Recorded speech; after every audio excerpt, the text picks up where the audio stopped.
There's something that I say quite a lot, and but anyway, it's quite useful, and it's actually from Stephen King, and it's you know, and I mean, I always wish this was. I said it was from Beckett or Pinto, but it's from Stephen King. And Stephen King's written a lot of books, and he's a very good writer, and you know, but he said your only responsibility is to turn up at the page, and I really like that because it stops me from thinking. You know, I have to write something good. You know, I think that's the important thing, is just to turn up and do it. You know, another really good thing that was said to me was, I think it was by it was a workshop that I was on ages ago with, I think it was Fella McDermott, and he's from Improbable Theatre and acted brilliant improvisers, and he was talking specifically about improvisation, but. He said this story where he was saying that what you've got to do is you've got to find out where the drama is. That's what's important on stage, is where is the drama. And he said his example was, if you say to an actor, there's a cage over there, there's a lion in it, get in the cage. What the actor will tend to do is they'll kind of, the first thing they'll do is they'll sort of get up, and then they'll do a bit of can't find their keys acting, you know, and then they'll go over there, they'll find their keys, and they'll drop the keys on the floor, you know, and then they'll do this, and then they'll kind of like look for the right key, the key won't fit, the lock will be jammed, and what he was saying was just get in the fucking cage, get in the cage, the drama's in the cage, it's not in the keys, not anywhere else, it's in the cage. And that was a really useful thing. When he said that, I thought, God, that's how I'm writing, you know, I'm doing all this stuff around the edges.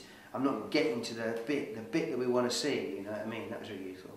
And one last thing that was useful, while we're thinking of useful things, someone said to me, you know, they said, when I started out, someone said, if you compromise now, you'll compromise all the way through your career.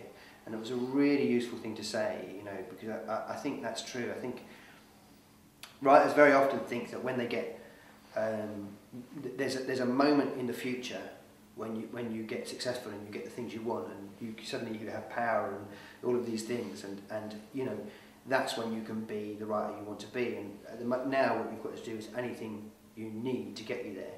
It's the other way around. If you will be the kind of writer, you'll probably be the kind of writer later on that you are at the beginning. You need to decide who you are. And so if you're someone that compromises or doesn't care about this bit, or you're doing it just for the money, you know what I mean, you will do that much later on as well. You will be that kind of writer.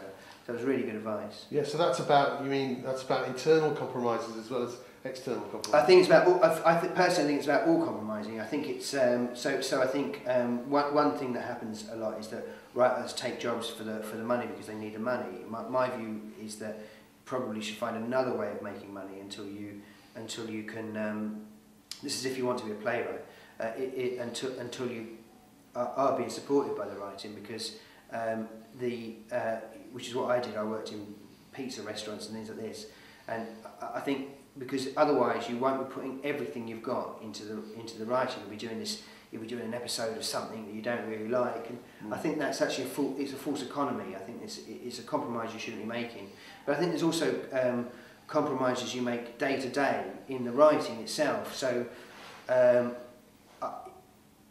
write plays that have sometimes got some quite people sometimes think are a little bit dark, you know, and some dark things have happened in them. And whenever that happens, it's not always easy to do, you know, because people think that you're doing it thinking, oh, I'm going to really screw their minds now. It's sort of the opposite, actually. You think you do it, and you think there's a part of your mind that thinks, don't do this. It will be much easier. You know, you won't.